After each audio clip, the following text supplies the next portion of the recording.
So welcome to my latest video diary. I've got the delight of spending some time this morning in our new Butterfly Hub with Caroline, with Karen and with Nikki. And we're going to talk through what our fantastic hub does and what our fantastic volunteers do.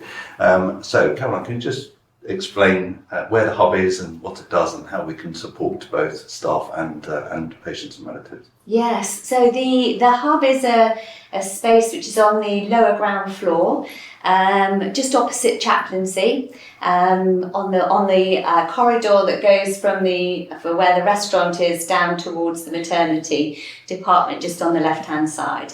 And it's a fantastic space that has been designed by Nikki and her team to enable us to have a private space to be able to support relatives of patients who are approaching end of life or who are bereaved while they're in Princess Alexandra Hospital. So we are so fortunate to have our Butterfly volunteers as a team. They do fantastic work and they are a really huge support, I know, to everybody in the trust, but certainly particularly for my team in specialist palliative care, and it's a pleasure to work with them. We've used, although the hub isn't really even open yet, we have already found the benefit when we've been able to bring people here to be able to speak to them privately when they've been struggling. So it's already proving to be a huge success before we've even officially really started. Fabulous. It is a truly fantastic space. It's really calming. It's really lovely. We were just discussing it doesn't feel like a hospital in here at all. Thank you so much for the hard work you've put into designing this space as well as obviously the service. So Nikki, what sort of times is this going to be opened and supported? So to begin with, it will be daytime, Monday to Friday. We're here from 8 till 4, so we can be called upon to open the hub and support anybody, or if a staff team need to come down with a family, we can let them in and make sure that there are things in the hub that they might need. And we are thinking about how best to manage the out of hours use of the room. We haven't finalised that yet, so we will let everybody know once that's been decided, but we can certainly be around to open it, and the volunteer services team have got access, so have palliative care, so have chaplaincy, so there's plenty of people around that can open the hub for somebody. But we'd like staff teams to be with the family to start with, at least if they're bringing them down to the hub, and that somebody knows that they're here. So if they're having a conversation, that's fine, that's probably quite time limited. But if it's a family who needs some time on their own, it's good that we know that we can sort of check on them and make sure that they've got everything that they need and they're comfortable. Fabulous. A true multidisciplinary space as well. Yes, totally.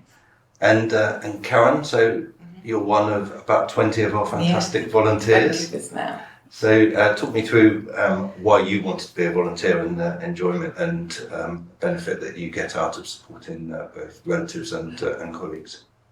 It is amazing privilege to be able to be with any family at that very private time, and we're there to advocate for the patient as well. Staff are so busy, and it's lovely that we can go and say, sit with them for an hour or 2 hours if necessary, just so that they're not alone. It's just it is lovely. And even if there's family there, we can give them a respite. Go and have a drink, go and have something to eat, because they won't leave the bedside. They think that's their duty to stay by the bedside. And for us, we try to look after the family and the patient. And we've got 20 volunteers at the moment. Looking forward, do we need some more? So I think they are very dedicated volunteers, and I think some would like to do more. Some are happy with their one shift a week. We only recommend one shift per week because I think it could be it could become quite difficult. I think we're going to see the uptake of the hub and how busy we are. I feel already we have been busy, we're not open yet, so I feel we need to really sort of assess it and see. There might be some volunteers who prefer doing the bedside bit, so we might need to recruit to the hub or vice versa. So we're just going to wait and see how it pans out, really.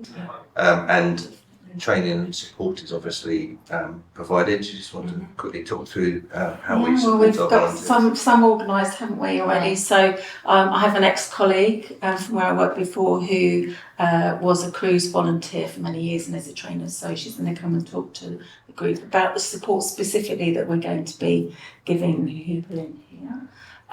Katie Boxall, bereavement midwife, is going to give us some training as well, which is lovely. We've done some supporting people in crisis training, which I delivered to the team.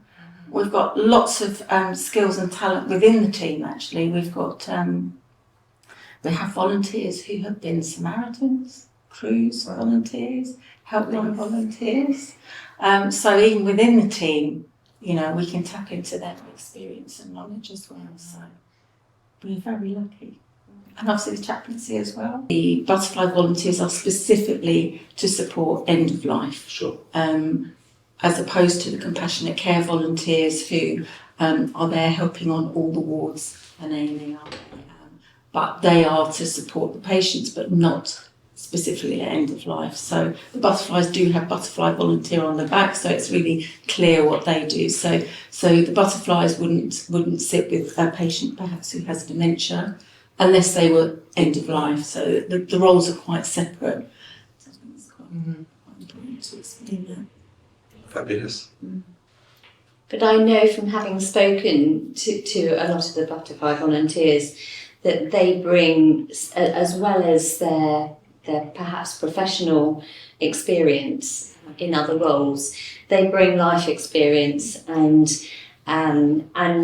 more than anything else, they bring passion, compassion, and empathy, and they're so skilled, and it's just such a valuable resource for the trust. It's fantastic.